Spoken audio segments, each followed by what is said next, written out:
All right, on this episode of Bouts Talking Bouts, happy to be talking to an individual on the heels of a great victory that went down at UFC 242, a victory over Andrea Lee. And I've got Joanne Calderwood on the program to talk a little bit about that. How's your day going so far, Joanne? It's going great. It's only 10 o'clock, so just kind of getting started. Just had breakfast and trying to catch up with everything that comes after the fight, organising everything. Yeah, I imagine you have a lot to organize in the sense of like it seems like you're poised for, a pretty big opportunity in your next fight, I would think. Do you think that last performance was enough to net you a future title shot? Because just like the volume of strikes and you had so many big moments throughout the fight, do you think that's enough to kind of push you over, Caitlin Chikagian, even in lieu of the fact that you guys had like a, hotly contested, very much disputed decision in a lot of people's estimations? Yeah, and that was the plan. Just show up and put on a good performance and entertain the fans. At the end of the day, if they're entertained, then that keeps the UFC happy, and then it makes my job a little bit easier.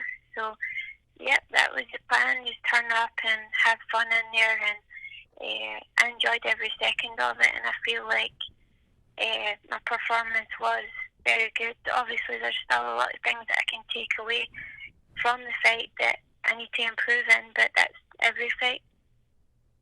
That's interesting. What do you think were some of the takeaways from the last fight there, in as far as how you can improve for future fights?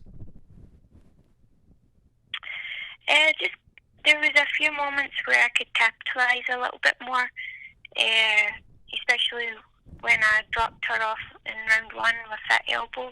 I should have maybe have jumped on her, or instead of like circling out to the cage and making space. But to be honest, I was just shocked that she went down with it. And yeah, just little things like that. And to be honest, I've not actually watched the fight back, but this is just talking after the fight with my coach, and my strength and conditioning, everything. I felt strong and my conditioning was good. Obviously, it was extremely hot in there, so we don't know if I feel like I done well to get through that. And yeah, just every camp just get better. There's always something I could have done better. Maybe defending my shots a little bit better as well. Yeah, absolutely. And, great analysis there on that end for sure. But I mean, some of the metrics that I alluded to, I mean, most significant strikes landed per minute, highest significant strike differential, and, just seeing that in some of like your last few fights here. So you're just really making those like measurable kind of improvements. How cool is it to see like metrics attached to your progress, in the sense of, I imagine you feel like you're progressing every day, but there's this maybe ill-defined sense of like how you're progressing, and the sense of like there's markers attached to it. How cool is it to see those kind of metrics and know that what you're doing is creating those kind of results?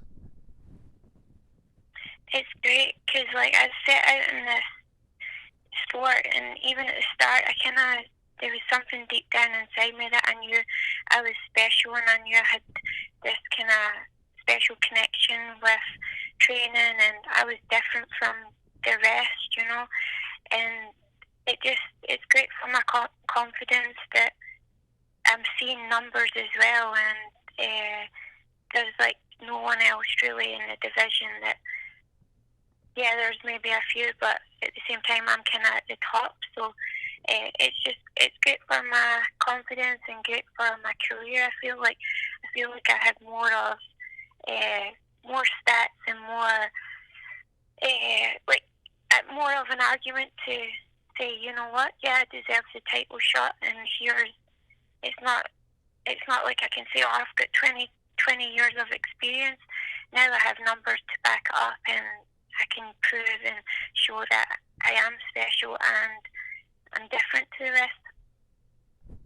Yeah, absolutely. And I was listening to some interviews you've done for some of your past fights, and I think you'd alluded to this idea of you felt like you let a lot of negative thoughts creep in potentially, like maybe like thinking of it on that end of things. But the last fight, you seemed very confident and like you described it as almost wanting to prove yourself wrong. I'm curious, are the internal struggles you've been able to overcome some of the more difficult fights you've had throughout your MMA career?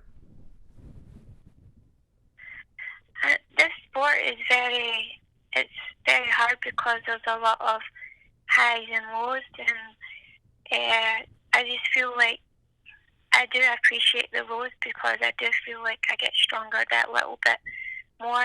It's just the way I've been brought up and my personality. I'm very shy and not very confident, I would say. But, you know, as soon as I do what I do, like I go in and train or fight, you know, that's when I feel most myself and I feel happy and I feel confident in those small moments. And it's just outside of the octagon and outside of the gym is probably more of a struggle for me to get all the confidence and all the other emotions and stuff in check.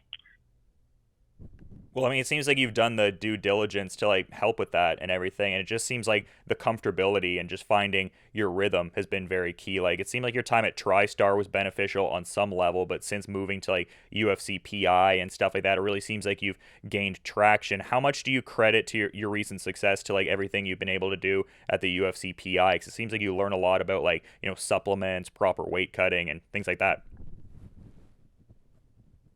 Yeah, I will very much a lot to them. Like they've educated me in the sense of how to feel my body and all the. I feel like I'm just starting to see results in my performance and my physical body as well. And took a bit, just over a year now. It's been, and it is a long process, but I'm grateful and I knew I always had the dedication and stuff. I just wasn't maybe in the right mind frame or getting the right things that were sticking with me. So I just feel like they've brought everything together, and I've discussed like my struggles before with overtraining and undereating, so they understand that, and they've showed me numbers as well. That was a big factor of actually seeing the science behind it, and that made me understand it a little bit more. And also, like finding Syndicate mixed martial arts, like John Wood, the head coach, he's a great MMA coach, and I've never really had someone that could help me put everything together. TriStar was great for us, and the whole team, they're very knowledgeable and stuff, but I just struggled. My learning skills was different to what a lot of them, they already kind of had all those skills to put together, and I was struggling. I was good at jiu-jitsu, good at Muay Thai, and kind of good at wrestling, but I couldn't put it all together, and that's what Coach Wood has helped me with. Every practice is MMA related, so it's not like I'm solo doing jiu-jitsu, and I feel like that's helped my game come along. And then the last thing is the female training partners I've got. Throughout my career, I've never really had any female training partners, and now I understand why it's so important. Spent just over a year at TriStar, and I loved getting my ass kicked, but to be honest, it's not good for your confidence. And also, you would have one scale, it would be they would just go light on you, the guys, or the other scale was I was getting concussed or hurt. So I just feel like now I have a main training partner, Roxanne. We train every day. She's the same weight as me. She's competitive, but also she doesn't have an ego. So we learn. So we learn every day, and it's just great. So all of these put together, I'm at the best part of my career, and I feel the best I can be.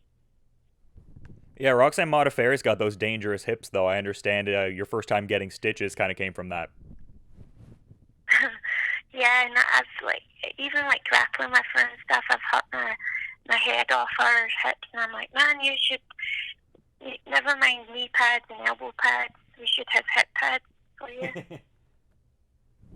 Yeah, no, I definitely feel that. I can only imagine the, you know, top pressure in that sort of situation, but definitely a, you know, history making kind of moment too, just in the sense of like you're on this card in a situation whereby the crowd hasn't, you know, seen female bouts really. So how was it to be a part of like a history making kind of moment like that? I imagine it was pretty cool. it was really cool, and I'm grateful to be part of it. And I feel very lucky throughout my career that I've been able to be part of history and the organisation. And yeah, it's just memories like this that you'll always remember. And I loved it, and I would definitely go back. And I was proud of my performance, and also not taking it away from Andrea Lee. She got a great fight, so we could perform in front of the fans and everyone that was watching. So we've done our job at the end of the day.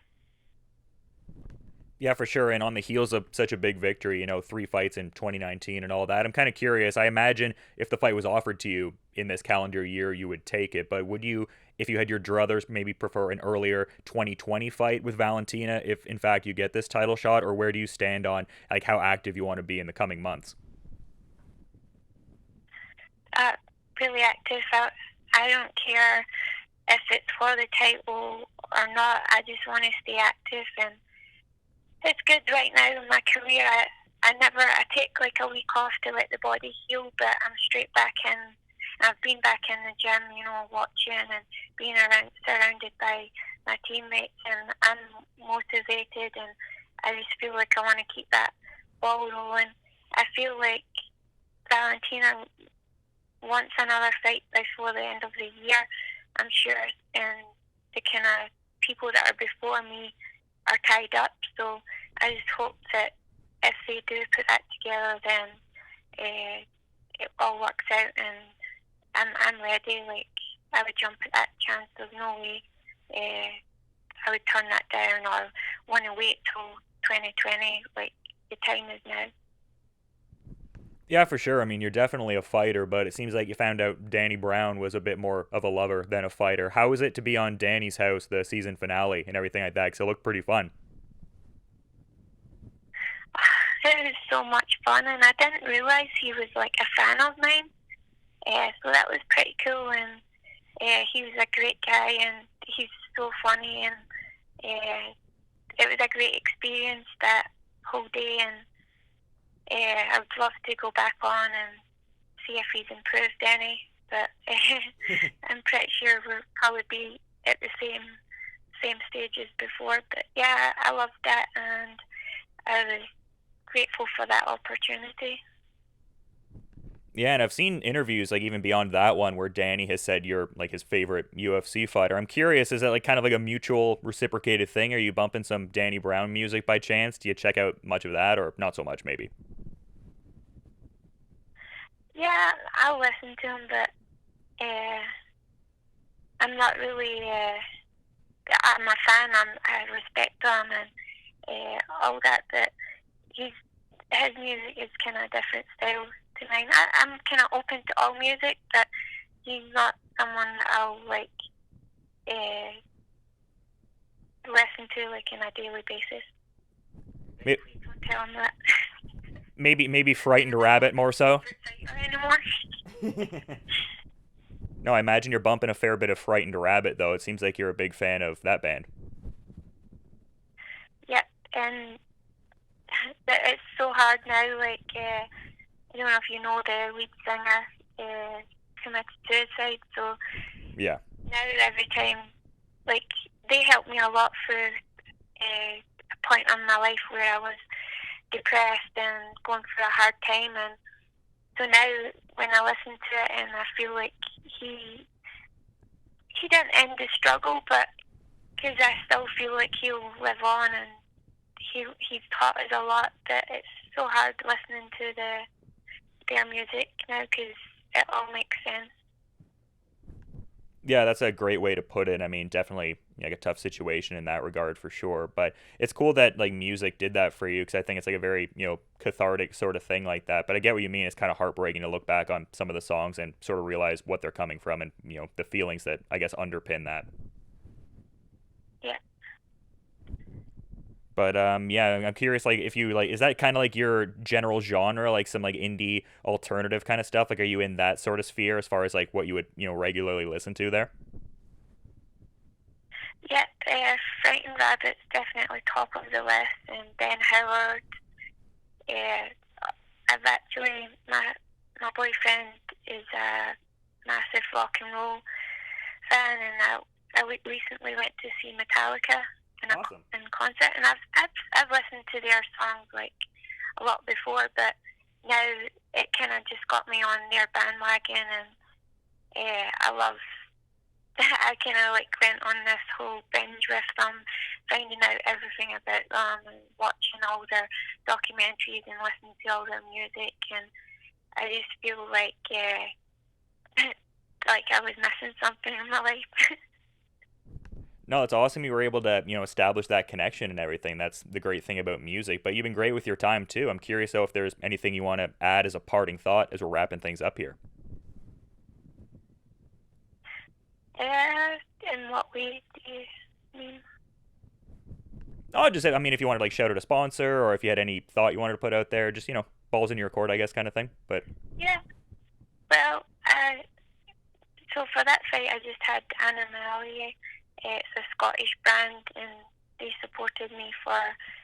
They gave me some money to help with my camp and some gear. So that's a Scottish brand. So I was happy to represent them, and obviously, as fighters are always looking for sponsorship to help toward our camps, and so if there's anyone else out there that wants to give me a hand along the road, I'd be open to that. But yeah, apart from that, thank you for having me on the show, and thank you to all my support out there. yeah, no, I appreciate the time and great victory over Andrea Lee. I think the MMA world is collectively excited to see what's next for Joanne Calderwood. And again, Joanne, just appreciate the time and hope you have a great rest of your day too. Yep, you too. Thank you so much.